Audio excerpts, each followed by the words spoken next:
yes, we are all victims, but does it do you any good to constantly focus on being a victim and not stepping up and owning that situation? No. Welcome to the show, Disruptors. I'm your host, Aaron Hale, and this is Point of Impact, the show where we're dedicated to bringing you stories of strength, determination, grit, of triumph through tragedy and success through struggle, not despite it. But even the best among us aren't immune to feelings of helplessness, hopelessness, of loss, and overwhelm. Today's guest is among those who feel the feels and has faced similar difficulties. And he is rising to the occasion. Bateman is a former Army officer, is a father, entrepreneur, and investor, and the host of the Adversity to Abundance podcast, a show where he shares stories of grit and determination, and turning lemons into lemonade and turning a frown upside down, making the best of your life. Unfortunately, he's also not immune to difficulties. Maybe that's for the best.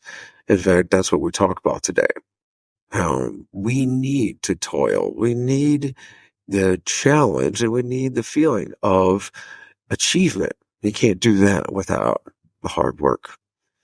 He also shares his very compelling story of being a father, learning to help guide his son through not just the gauntlet we all have to go through teenage years, but also autism and a rare genetic disorder. Learn how he's dealing with the difficulties in his life, turning those tragedies into triumph and rising to the challenge. Before we get into it, I hope you'll take a quick moment and give this show 5 stars. Leave it a review, give it a thumbs up on YouTube, share it with a friend, and leave a comment. It goes a long way to sharing stories like Jamie's with a broader audience. Somebody might be out there waiting for just this kind of motivation and just this kind of inspiration.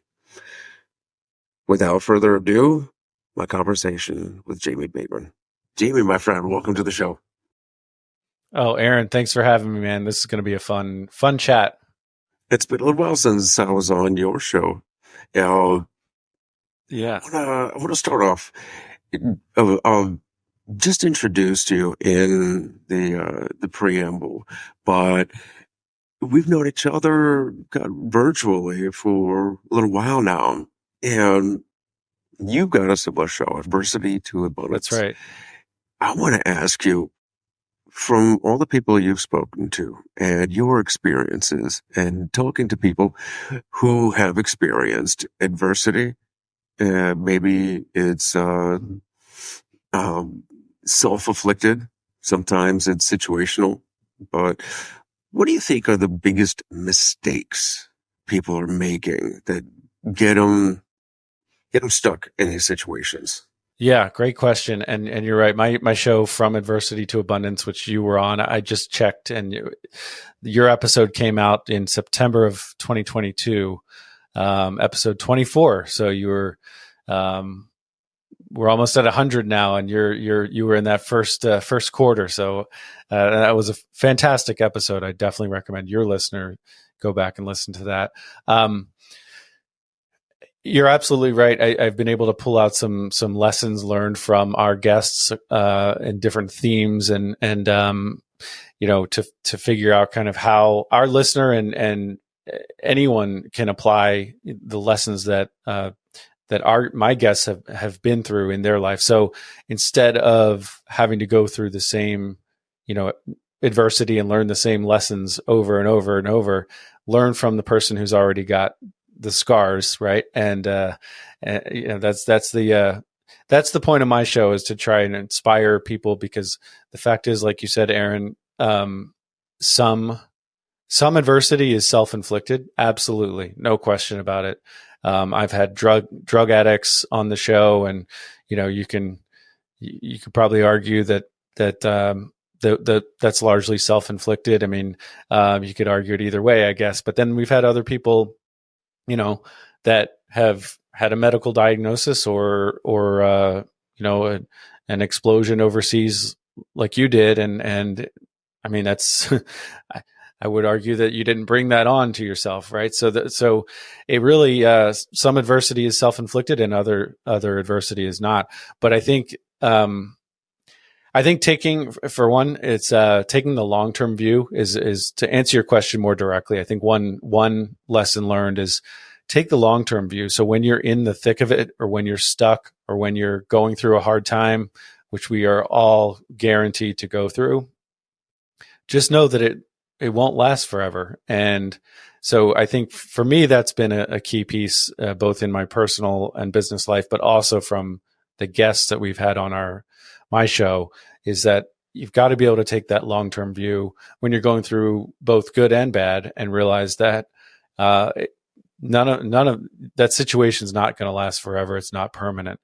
Plenty of other lessons that I've learned along the way. Another comes to mind, which is you should take the approach of even if versus what if. What if can be a very dangerous way of thinking. Whereas if you take the approach, even if this bad thing happens, I'll still be okay. I've been through bad things before. And then lastly, the other thing that comes to mind is compounding. You mentioned the term compounding before we hit record, how your show is starting to compound in listenership, which is awesome. In a bad way, you can take a problem or adversity and compound that situation and create more problems that weren't necessary, right? So we've had, maybe you get a medical diagnosis, and then because that is extremely painful and challenging, you start drinking or something, and to an extreme, and that's only going to compound your problem, right? So I think compounding the problem is one major issue out there. So yeah, there's so many other lessons. I know I'm rambling at this point, but I think taking ownership of the situation, whether or not you created the situation, is critical, because I know you and I are both military guys. Jocko Willink has a book he put out a few years ago called Extreme Ownership. And he talks about, whether or not you created this situation that you're in, this challenge, this adversity that you're dealing with, you are in this situation. And the best way to deal with it is to own it and step up to the plate and deal with it head on. So don't ignore it, and don't compound the situation by not owning the situation that you're in. So yeah, love the question. Yeah. Well, I was just saying, there's three great points right there. I mean, first, taking ownership. It's instead of being the victim. Absolutely. Because when you're a victim of the situation, there really is no answer, because you're just waiting for the situation to fix itself. Once you take ownership of it, it isn't the situation itself changes. We take ownership of our ability to maneuver, to decide, absolutely, to take action. That's so true. And then, of course, you said that, take that long view. Remember what you're working towards. If we have this too short a view, we get caught up in the whirlwind. To quote, the four disciplines of execution, the whirlwind being the day-to-day busyness. And it's the same with problems. We get too bogged down thinking about the problem rather than the solution. Yeah, absolutely. Or the reason we're doing it in the first place. Well, and you just reminded, one thing, if I could chime in briefly. I just listened, I'm almost done, to a very recent episode of on the Diary of a CEO, another podcast. We'll throw a third podcast in here. And the most recent episode is with the world's number one happiness coach. And yeah, so anyway, Diary of a CEO. He was talking very recently about how, yes, we are all victims. I mean, you were a victim, I mean, for sure, right? In the explosion you went through, but does it do you any good to constantly focus on being a victim and not stepping up and owning that situation? No, it really doesn't. At the end, right? The end of the day, we have much more control if we focus on, like you said, Aaron, the solution and the actions and the steps we can take toward addressing the situation. No question about it. Couldn't agree more. Of course, and to touch on that third point about compounding, you know, it works both ways, just like compounding interest, right? Either it's working for us with our investments or working against us with credit card debt. It compounds over time. Same with our problems, right? If we don't deal with them, we don't, take action, we get, I call it Newton's first law of kicking ass, right? A body in motion tends to stay in motion, and it's the same for taking action in your own life, right? That you either let the problems compound and ignore them, Right. and they do seem to pile up over time. Absolutely. Or you just take action and move forward, even if it's step by step. One thing at a time, and you just prioritize and move forward. So those are the three incredible points right off the bat. And one thing I want to point out too is with this, one of the key components to happiness is actually that we need struggle and we need adversity to actually create that happiness. So yes, our minds are wired to look toward the negative and focus on the negative, for evolutionary reasons, we're wired that way for sure. But at the same time, you do actually need that struggle and that pain and that adversity to really have a fulfilling and happy life. It's counterintuitive, but the fact is, it's actually a key ingredient to happiness and joy and fulfillment and purpose is going through the struggle, going through the pain. So to ignore that and to cover it up with substances or anything else is not actually, you're not going to experience a full life. So yeah, it's easy for us to talk about it on a podcast when we're not going through a difficult time right now. Of course, I get that. But if you can keep that big picture view in mind and realize, hey, I'm meant to go through some pain. I'm meant to go through a hard time. Life is not all rainbows and unicorns and butterflies. So this is okay. This is part of life, right? And that this is actually a key ingredient to my own happiness and to me serving my purpose on this earth.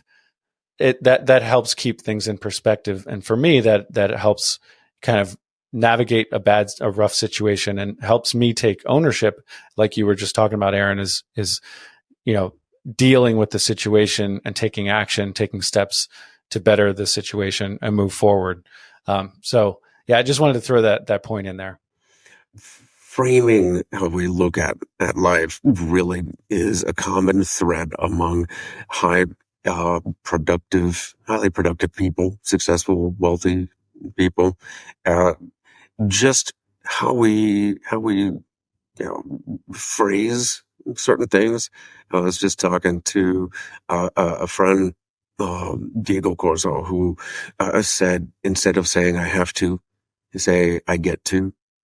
Right? And it comes down to, I just read, there was some post on Facebook or something, and it was like, I would love to do this, but I have to watch my niece today.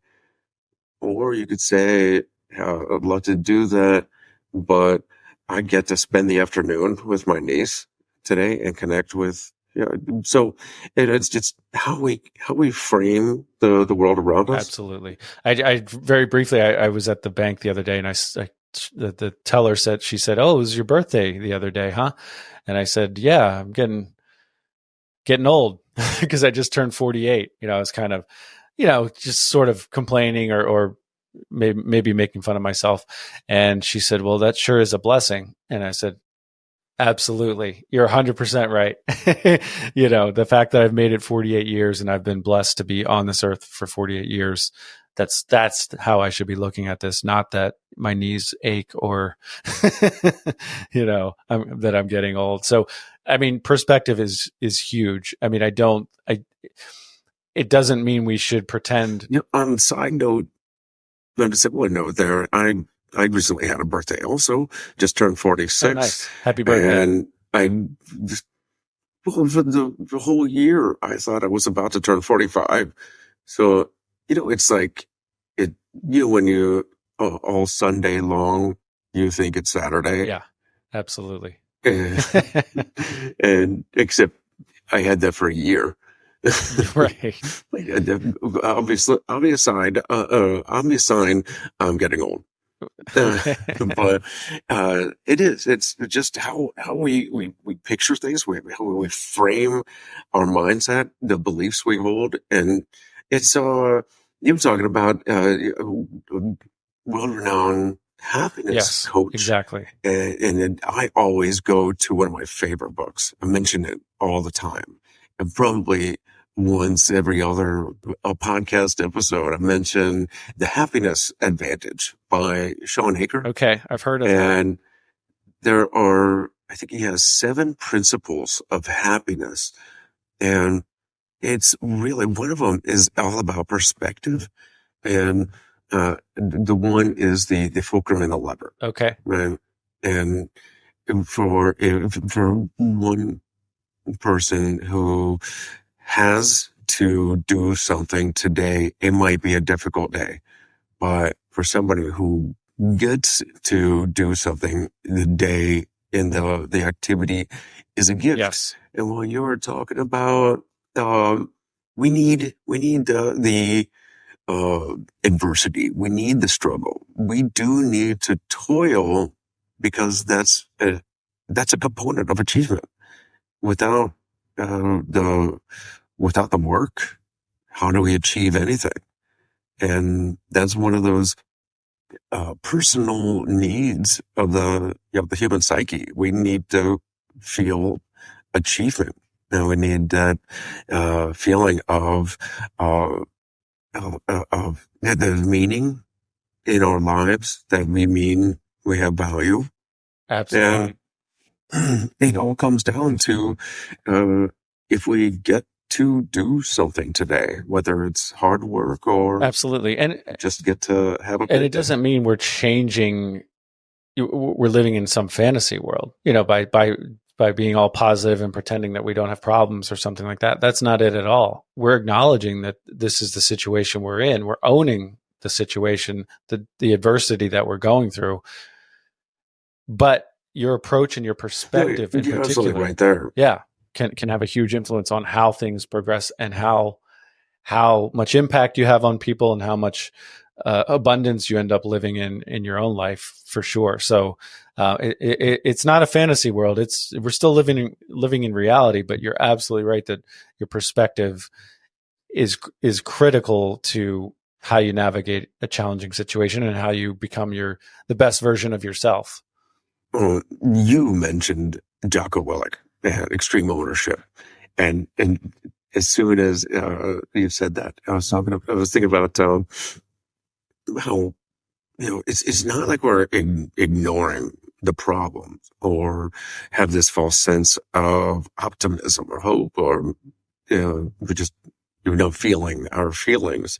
And just like Jocko, somebody comes to him and says, okay, we're running low on ammunition, the enemy is all around us, and we're short a few men. Yeah. And Jocko would respond, good. We have an opportunity to face a real challenge and learn from it and overcome. Yeah. Right. So it's as soon as you frame it good, I get to face a challenge, and then the hardship itself doesn't seem so hard. Absolutely. For sure. Yeah.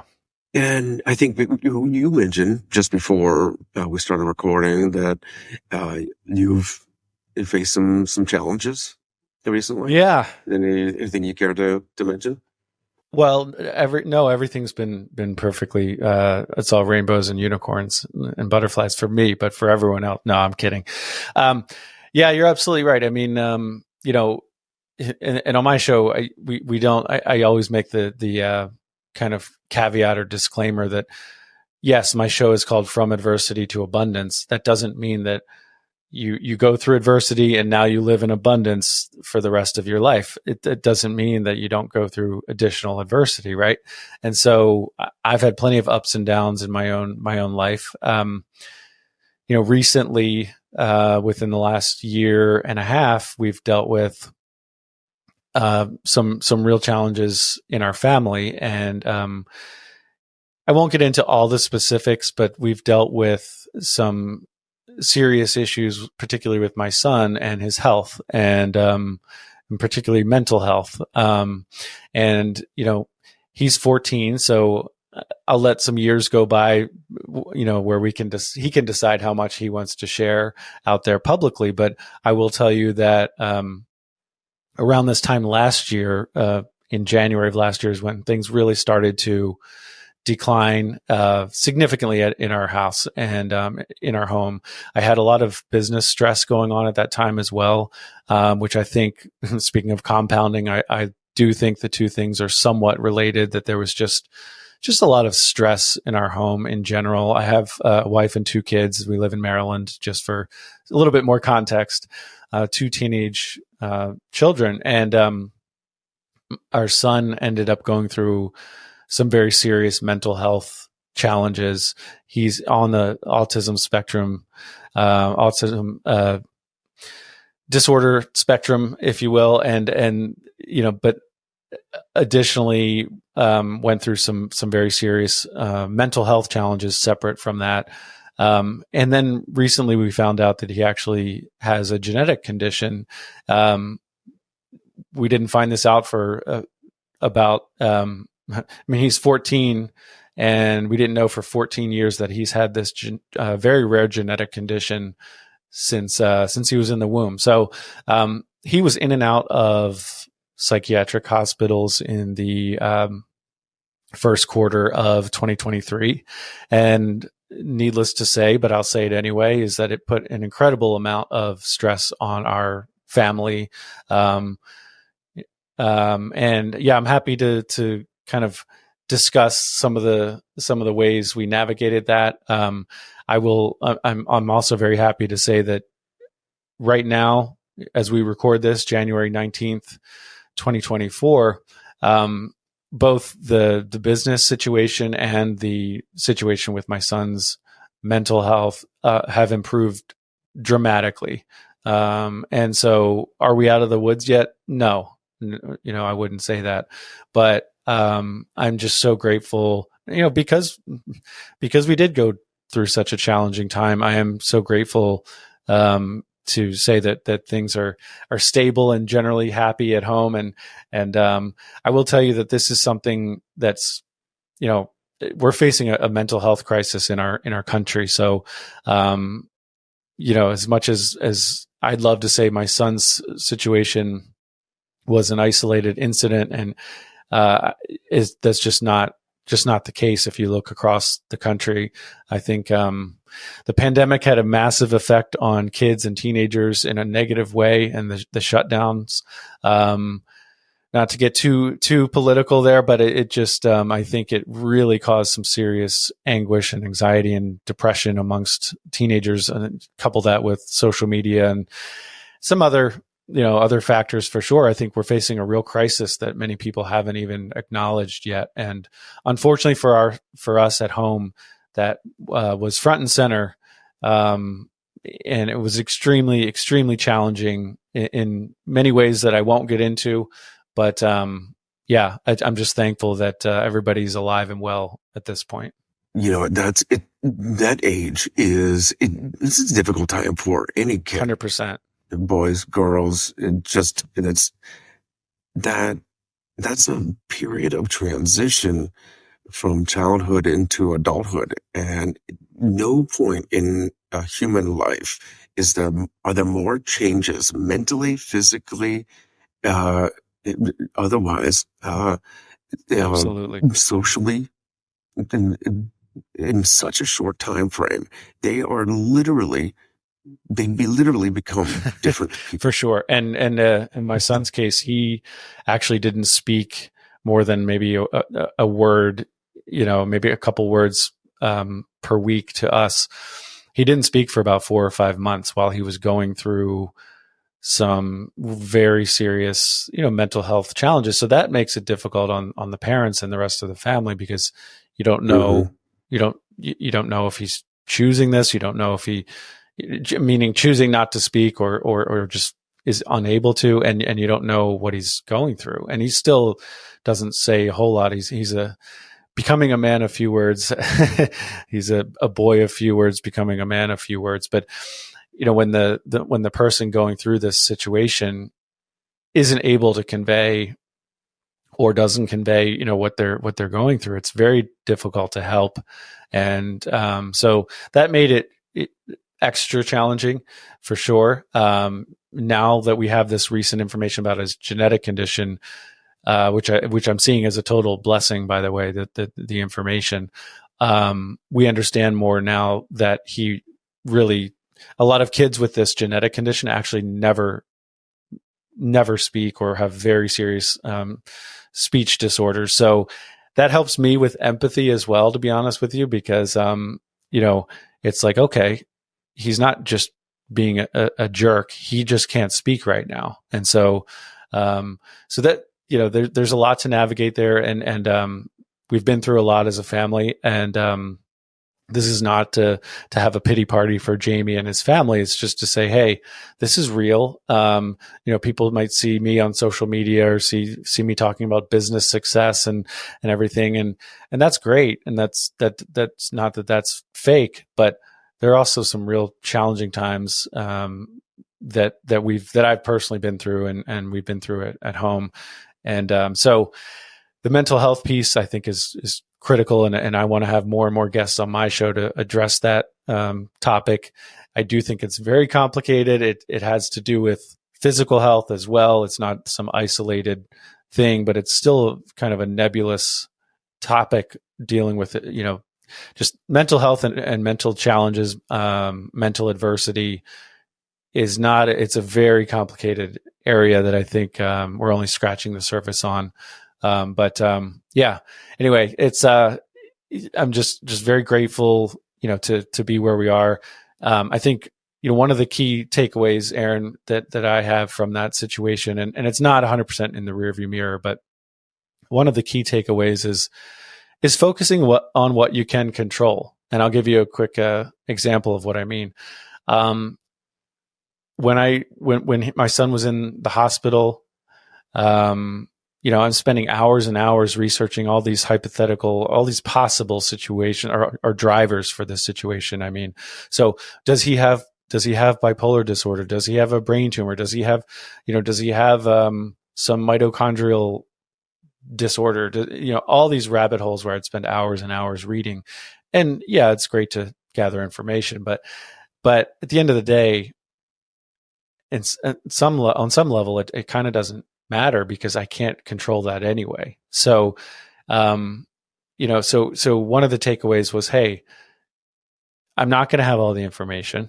I'm going to keep pursuing and trying to gather more information, but knowing that I'm not going to have all the information, and just take it one day at a time and focus on what you can control. That's been critical for us at home as we navigate this situation. And do your best not to create hypochondria by proxy. all the potential illnesses that your son may be suffering from. Absolutely. But I tell you what, he's lucky to have parents who love him so much and that care so much about his well-being. You're lucky to have the opportunity to put that effort in. That's right. And you're absolutely right.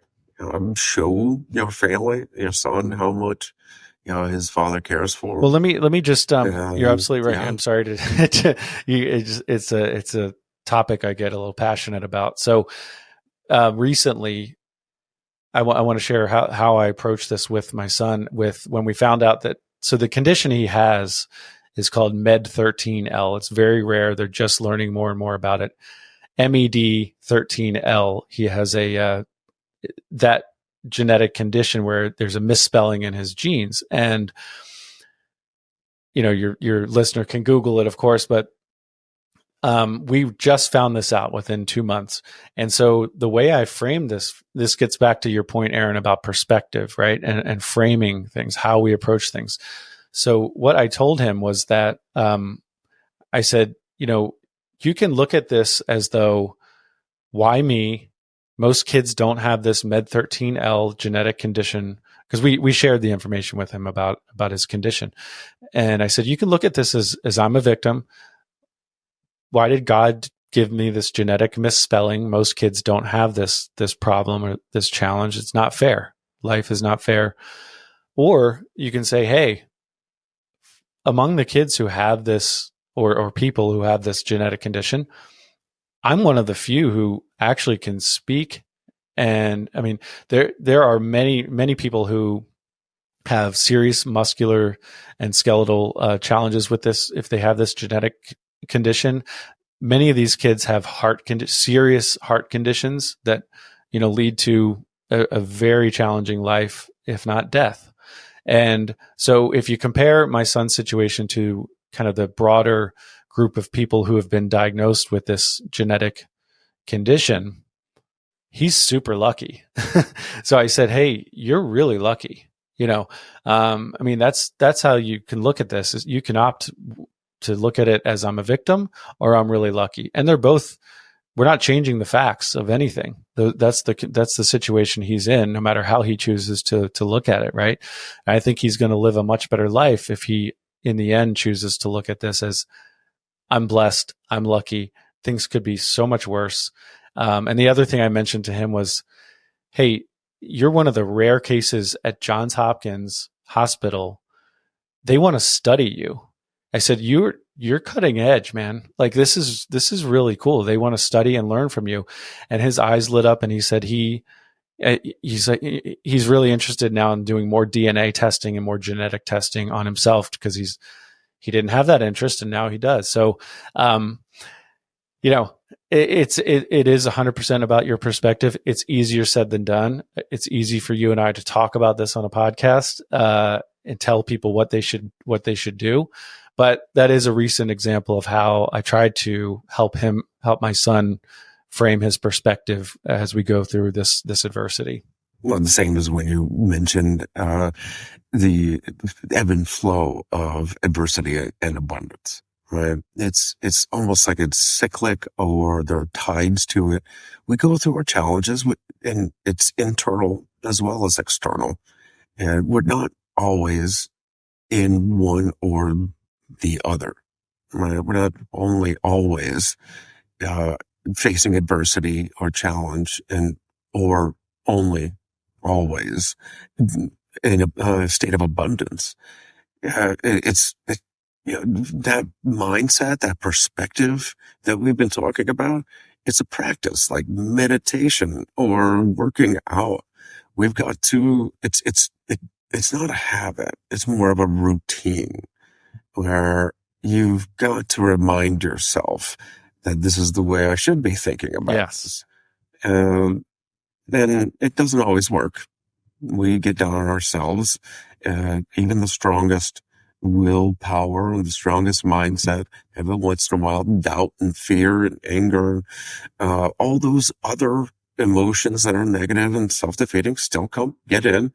And a great example, a case study where for 4 years, I had that right mindset about being blind, and then I go deaf, and I was not very, a positive person for a little while. It wasn't great to be around, because I was thinking, why me again?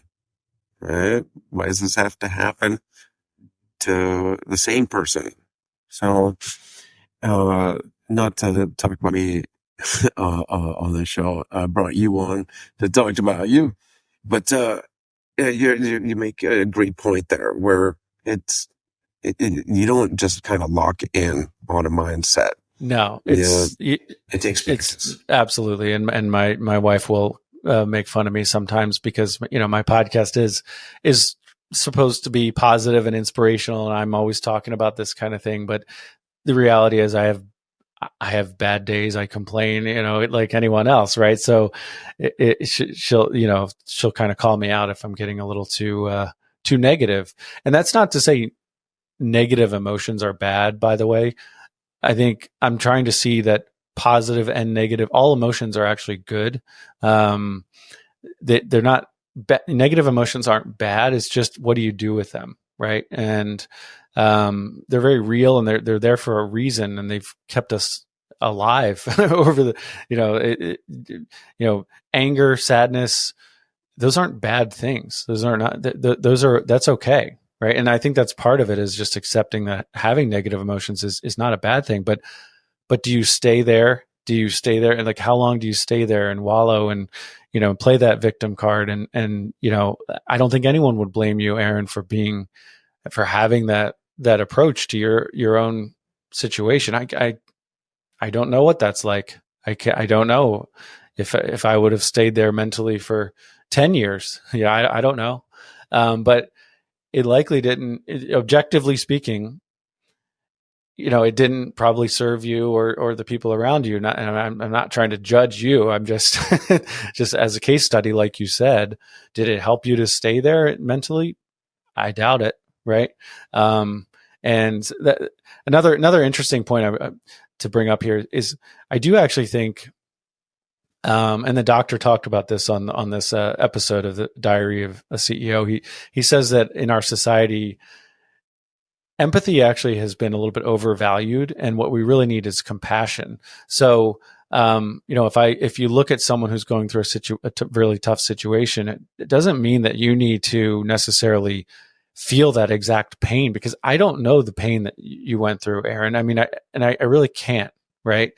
So he draws a distinction between empathy and compassion. And sometimes what people actually need is compassion, something that's actually, understanding, but also giving some help, as opposed to, oh, I have empathy for your situation, I feel your pain, and we're both struggling.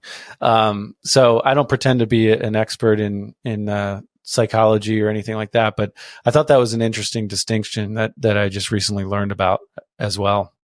I think I've heard it phrased similarly, where empathy was somebody's ability to match the feeling somebody else is feeling, and to understand someone else's feelings. Sure.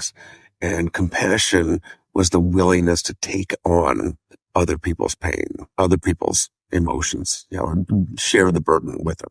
Right. So absolutely. Yeah. And we certainly do need more of that. For sure. Yeah. You didn't learn all of this just from hosting a podcast. You're a former Army officer, entrepreneur. Tell me a little bit about the background and how you came to be the host of from an Adversities. Absolutely. I think life has chapters, and one of the chapters after college, I was kind of done with team sports, and that was a huge part of my life. And then wasn't really sure what I wanted to do, to be honest with you. And the reason I joined the military, at the time, I think a lot of people thought I was kind of crazy, because my family really didn't have. We're not a big military family. It wasn't like, I know some families, it's like, oh, that's just what you do, or, all the people in my family serve, so I'm going to serve. That's not at all how it was for me. And I joined a little bit later than most people. I actually went through basic training and officer candidate school when I was 28 years old. That's pretty old at that time. It doesn't seem old now, but to be going through basic, it's pretty long in the tooth for the military. Yeah, it is. Certainly for basic training. I mean, And so why did I do that? And interestingly enough, I got, my wife and I got married, and then I left for the military, and I missed our first 3 wedding anniversaries due to military training and deployment. And it looked like I got married and then ran away. What the reality was, I had that in the works well before we got married, and then that's just how things fell. And as you know, you don't have a lot of control once you raise your right hand and sign that contract. But why did I join the military?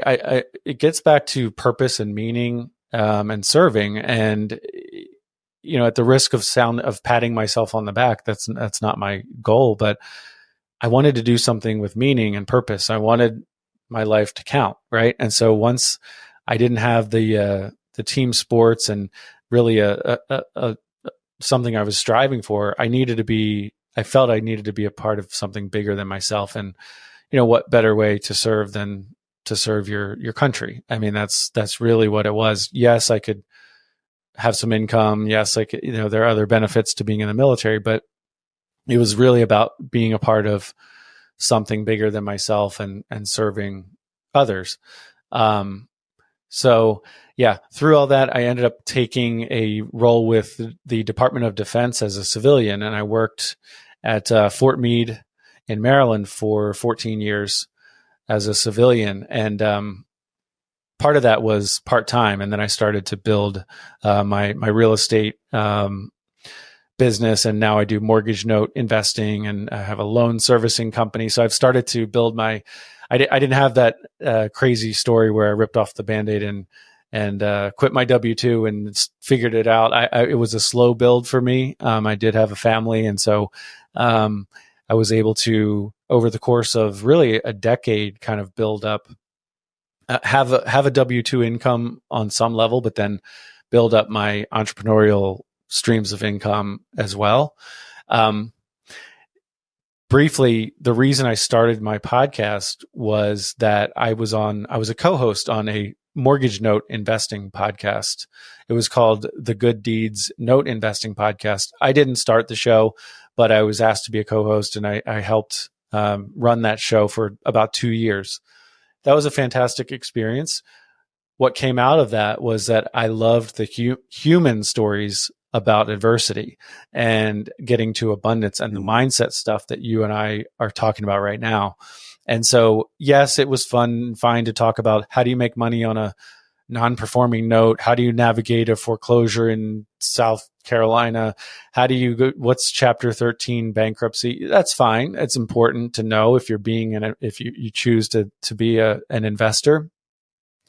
But it got old. And what really appealed to me was, wow, how did this drug addict in Baltimore City who robbed multiple banks turn his life around by turning to real estate and quitting his job through real estate investing and become a fantastic member of society? That was unbelievable.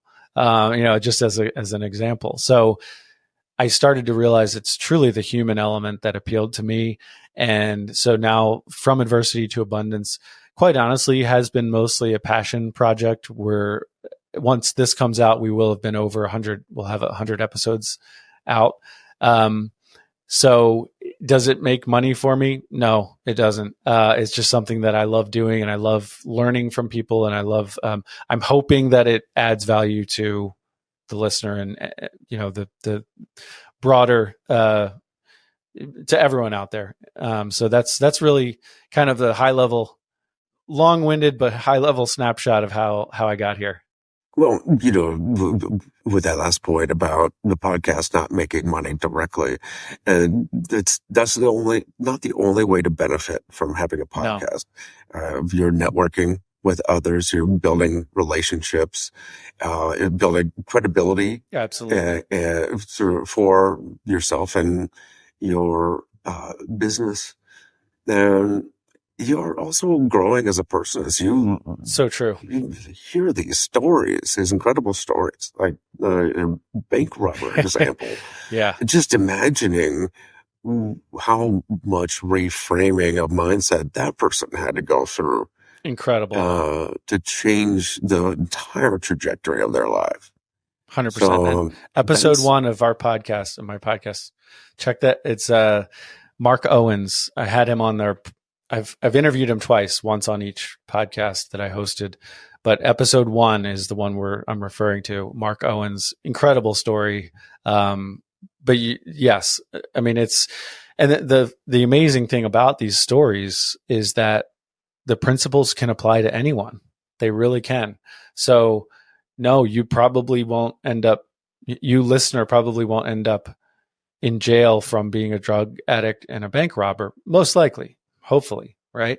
But you can take the lessons that Mark Owens learned and the principles that he applied and apply them to your life today. There's nothing stopping you from doing that. Well, if there's somebody, of course there's somebody out there that's dealing with their own adversity. Maybe they're in that low point.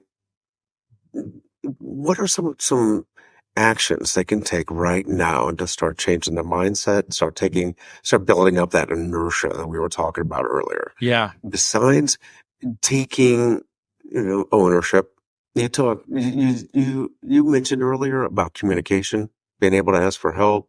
What are some things that we can do? Yeah, I think that's a great question because again, it's nice to talk about change your mindset. Okay, take care. Well, that's not very helpful, right? Some more tactical things. So taking ownership 100%. I mean, you definitely need to view this situation as, this is where I am, whether it's my fault or not. It kind of doesn't matter. This is where I am. So own the situation. But that doesn't mean that you're by yourself. When I say own your situation, that doesn't mean you're on an island and nobody cares and good luck with it's your problem. No, you absolutely need help to get out of this situation, most likely. So of course, every situation is different, but I imagine, Aaron, when you were going through your most challenging times, you needed a lot of help, right? And so there's likely no way you could have navigated that by yourself. With my son's situation, we needed a ton of help from doctors and other professionals and experts and family members to get through that. So don't think that you're on an island and by yourself. Communication is critical. There's certainly a fine line between whining about all of your problems that are not really that big of a deal and, hey, I really need help with this situation. This is what's going on. So I think just being intentional about having people in your life who are there, who do have compassion and are willing to help and can help and will listen. I think just, building out those relationships and those deep connections is critical. This may seem a little bit off the wall, Aaron, but one thing that's been very helpful for me in navigating challenging situations is breath work. I never thought I would say this, but I've been doing regular breath work in the mornings for over, actually about a year now. And it's been huge. I mean, 5 to 10 minutes, you can YouTube different breath work videos, and there are different ways to go about it. Box breathing is one thing people can look up. But so along with communicating with family members and friends, I think simple actions like breath work, daily actions such as breath work can go a long way in navigating stress. Being a former military officer and a former lacrosse collegiate athlete, I never thought I would say something like this, to be honest with you, but that's been a huge piece, a very easy thing to do, to implement today. I mean, you can literally start today. It's very accessible. And so if you're dealing with stress from a challenging situation, I highly recommend doing a daily ritual of breath work. You don't need a 10-step morning routine that's going to take 3 hours, but 5 or 10 minutes of breath work in the morning is critical. And I would also throw in, I'd say prayer for me has been critical as well. I've stepped up in the last year my daily prayer and quiet time routine, as well as breath work. And that whole thing takes 20 or 30 minutes each morning. It's not a big commitment, but it goes a long, long way. So I'd say communicate with friends, family, God, if you believe in God, and then breath work are a few things you can do immediately to help navigate the day to day of a challenging situation. I was just talking to the guys from Men Talking Mindfulness, John McCaskill and Will Schneider. Okay. And they do the box breathing, in for 4, hold for 4, out for 4. Yep, exactly. What was it? Hold for 4. And they go through that actually on their podcast. Nice. One of the first things is they introduce their guest. They all do it together. And they say if somebody is not familiar with meditation, breath work is like the first step. And a lot of what meditation is thinking, what to think about or what not to think about while doing breath work. Right. So I totally agree. Yeah, it's very beneficial. Totally. And I tried, and this is not to put down meditation by itself, but I tried it for a while, just meditating, and it just, for some reason, it didn't stick for me. I'm sure there's something I could work on there. But the breath work actually brought it home where it was actually something I could understand and work through. And it does change. It's effective. I don't know why. And so I will. Meditation is another one of those things, another one of those practices that takes the actual work. It's not something you just snap into. It's something I haven't put any work into, but breath work I can. Yeah. Well, and also, since we're on this point, just very briefly, I want to mention that people love to substitute meditation for prayer, and I don't think they're the same thing. I think they have maybe similar immediate effects, but to me, prayer is a communication. It's back to communication, and that's not the same thing as meditation. Meditation, you're not actually, there's no one on the other end of the line, so to speak. So to me, those are maybe look like similar practices from the outside, but they actually are not. They're not the same thing. So good point. Yeah. Anyway, I know you got someplace to be, but Jamie, I had a great conversation with you. Enjoyed talking to you again. It's been too long. Absolutely. If somebody wants to learn more about you, get involved with your fund, listen to the podcast, where can they reach you? Where can they find you? Yeah, absolutely. I'll try not to give too many ways to contact me because people get lost then. But adversity2abundance.com. So, and that's the number 2 because that was a cheaper website to buy, cheaper domain. Adversity2abundance.com is our podcast website, and you can absolutely listen to podcast episodes there. Like I said, we're over 100 now by the time this comes out. And then separately, labradorlending.com is my main investing website, and we have a fund offering for accredited investors there. So adversity2abundance.com, the number 2, and labradorlending.com are the 2 ways to check me out. All right, I'll put that in the show notes. Thank you so much, Jamie. I really appreciate this chat. Aaron, this has been fantastic. I hope your listeners get some value out of it. Thanks, man.